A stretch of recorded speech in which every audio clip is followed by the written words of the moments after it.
visiting with all our wonderful guests here on the show. Now, first of all, when you were doing It's a Cheating Situation, who was the young lady back there? Audrey Wiggins. She sings in my show, and she's an incredible singer. Sounds great. She's just fantastic. Don't point that out, because the harmony was really great. She's really good.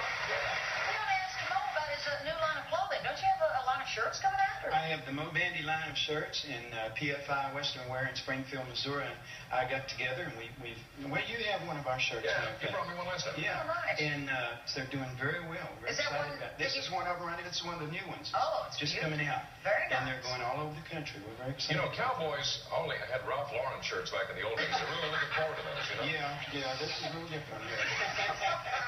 And, you know, Joe, and all the excitement, we didn't get a chance to talk to you about your album project that you have going. Yes, I did a project with John Fred and Gigi Shin. Now, that John Fred guy, that's a familiar name.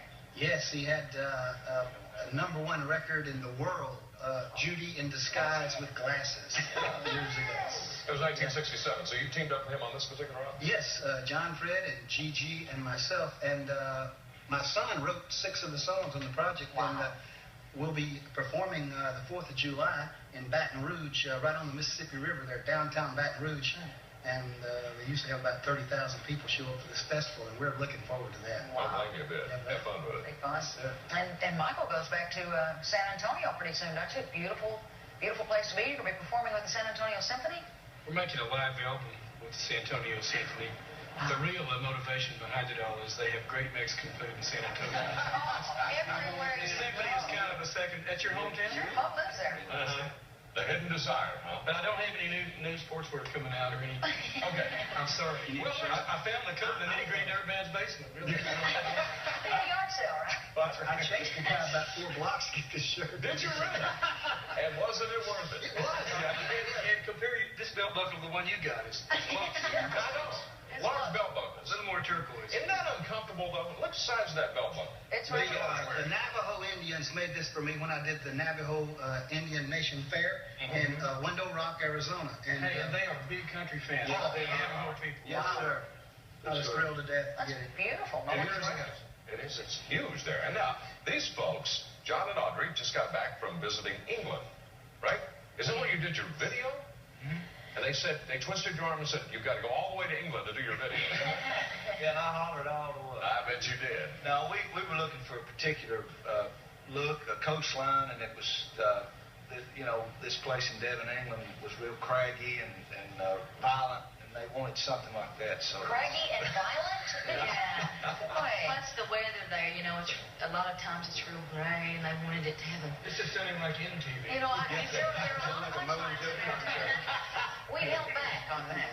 Don't you have, not to mention your 42 people who are following around on a bus, don't you have, like, People magazine reporters following you? Yes, People Magazine is doing an article that's supposed to come out in September issue, and it's all about country music. Wow. And they're going to feature a part in it about, like, family, good old traditional style music, and they're here interviewing us. I'm truly honored. Oh, that's great. Well, you should be. The good story is going to that Princess Di, though. That's what The Princess Di story. That's what gets I you. missed those. Don't worry. They're finally catching up. That's another I magazine. know you are. Now, these two guys, when you reunited a short time ago, the thing that concerned you was that, all those songs you did were just the good old boys, and Where's the Dress, and all that, and the drinking and the partying and everything. People sort of labeled you as such, right? Mm-hmm. Yeah, they would come to shows expecting Moe and I not to be there, thinking we were out roaring or something like So that. what's the truth? There's nothing. Well, we weren't that bad, really. I mean, we weren't near what our songs said we were. Joe and I had a few good times now, but we were nothing like it. People would say, "Do you live these songs?" And I said, "Well, I'd be dead if I did." Yeah, that's true.